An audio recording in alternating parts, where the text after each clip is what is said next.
Hey guys, it's Sharon Ma from China. I've been told to give a short video on my own experience during the self-quarantine due to the COVID-19. So here are some of the things I want to share with you and things I found helpful for the past 1 month and a half for me. So if you find yourself cannot stop sweeping your cell phone, or you felt upset by watching the news, you are more easily to get angry towards others, or your internal clock is a mess, congratulations, you are normal. The single fact we have to admit is that we're actually facing something totally new. No one ever had experience or no one is ready for this. So with this thing going on, we were facing this uncertainty of how and when this is going to be end. This single fact can cause a lot of anxiety for each one. I myself had been there. So don't be hard on yourself. Just be easy on yourself, please. So here are something I found very helpful during this special time. A, tweet less, sleep more. I know myself can be a control freak from time to time. So if I put myself into this information explosion, it will be overwhelming for me. I would lose control.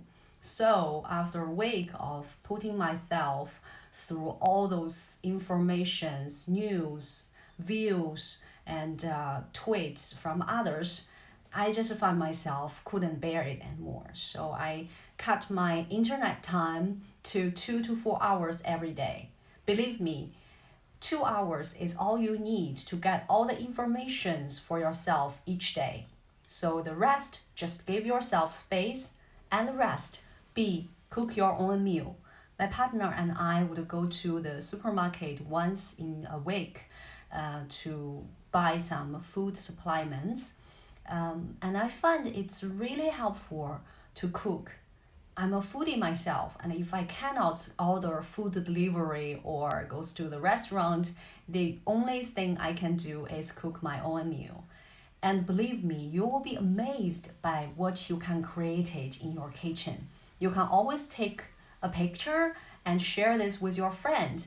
You could even have an online party with your friend eating the meals you were cooking together. It's really a healthy way and gives me a certain feeling of in control, at least my own food. And it's a habit I have. Even after the pandemic, I would continue this habit of bringing my own meal to work, which is really healthy and really helpful. See, it's physical distance, not social distance. The one thing we have to do to prevent ourselves of getting the virus is maintain a physical distance. But remember, it's not a social distance. Please stay contact with one another, especially at this very special time. I would call my parents once in 2 days, and I also contact with all my friends, just greeting with each other, people that I haven't seen for years, people I recently know. I would just give them something that we could start this conversation, this dialogue. And I also joined 2 online discussion groups, which I found really helpful. It gives me a certain feeling of connected with one another. And I would have felt not so lonely by talking to them. That's why I started my own online discussion group. We would meet each other on Zoom every week, and we would start to chat our life and share our feelings. It really touches me that we actually bond to each other more closely than before. And the true stories and the true feelings we shared with each other gives us the strength. And it really gives me a lot of hope during this time. It helps me getting through this very difficult time. We all know that if everyone can stay home as much as possible, we can beat this pretty soon. At the beginning of the self quarantine, my partner and I start to plant seeds in our mini garden on our balcony. And after 50 days, now we have a very lovely garden on our balcony. We would drink afternoon tea together. We would watch the sunset on the balcony, and we have like sunflowers, all kinds of roses, morning glories with our three little cats. So it's some space that I created during this very difficult time, and you can find your own way to create your own space.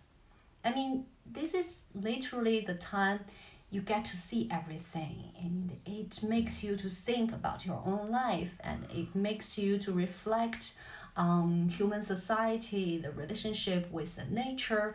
But most importantly, you have to know it's not easy, but you can get through this. There is always hope, and we can get through this very soon. So if you need it, just email me. I'll be here to talk, to listen, to share, and to connect.